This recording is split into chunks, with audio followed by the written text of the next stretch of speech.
एक पिता सा ससुर।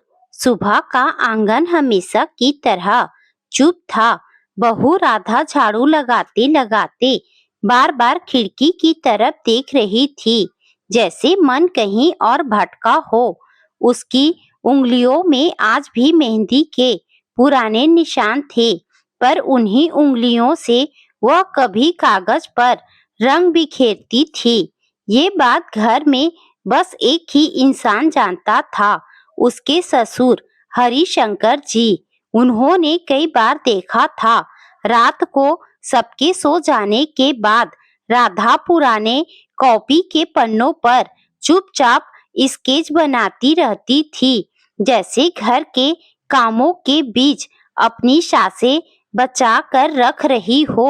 एक दिन हरिशंकर जी ने उसे आंगन में बैठा देखा। आंखों में थकान और अधूरापन दोनों थे।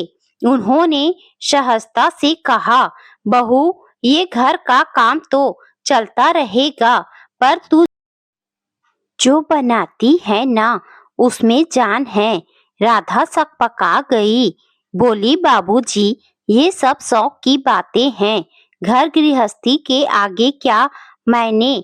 हरिशंकर जी मुस्कुराए, लेकिन आवाज में दृढ़ता थी। शौक नहीं, हुनर है, और हुनर को दबाना पाप होता है। धीरे धीरे उन्होंने घर के कामों की जिम्मेदारी खुद और अपनी पत्नी के बीच बांट दी।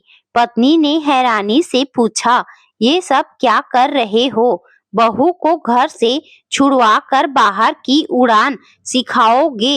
हरिशंकर जी ने पहली बार शक्ति से कहा, हाँ, अगर जरूरत पड़ी तो। ये लड़की सिर्फ चूल्हा चौका करने के लिए नहीं बनी। बात बढ़ी, तकरार हुई, लेकिन वे डटे रहे।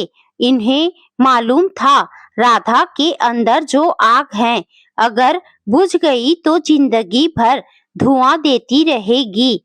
बेटे को जब पता चला कि पिता बहू को ऑनलाइन क्रिएटिव काम सिखाने, ऑर्डर लेने के लिए कह रहे हैं, तो वह नाराज हो गया। उसने कहा, पापा, लोग क्या कहेंगे?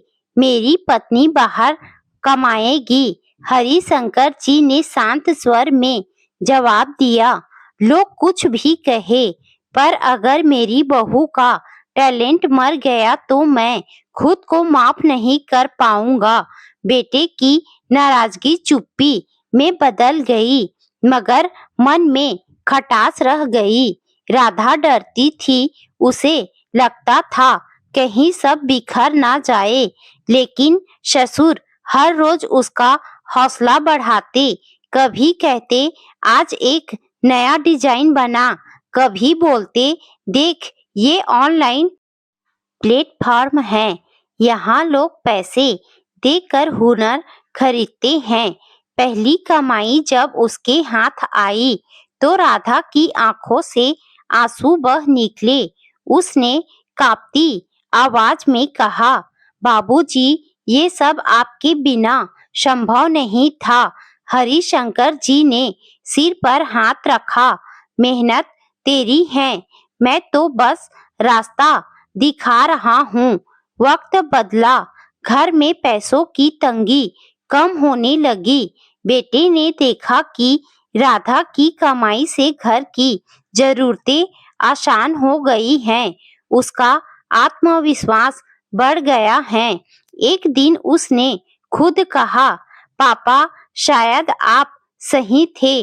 पत्नी भी अब राधा के काम को गौर से देखने लगी। उसने माना, मैं डर गई थी, पर तुमने जो किया वो सही था। एक शाम मोहल्ले में सब बैठे थे। किसी ने कहा, आजकल बहू का नाम बड़े बड़े ऑर्डर में आता है। हरिशंकर जी चुप रहे, लेकिन आंखों में संतोष चमक रहा था। पत्नी ने सबके सामने कहा, अगर इनके हौसले ना होते तो मेरी बहू आज भी सिर्फ काम में उलझी रहती। बेटे ने आगे बढ़कर पिता के पैर छुए, बोला, आपने हमें सोचने का नया तरीका दिया। राधा उस दिन ससुर के पास बैठी थी। उसने धीमे से कहा, बाबूजी, आपने मुझे सिर्फ काम नहीं दिया, पहचान दी। हरिशंकर जी की आंखें भर आई। उन्होंने कहा, बेटी, जब घर की बेटी उड़ान भरती है तब घर भी ऊंचा हो जाता है। उस पल हर कोई जान गया, सच में ये ससुर नहीं, एक चुपचाप क्रांति करने वाला इंसान था, जिसकी वजह से एक बहू की दुनिया बदल गई।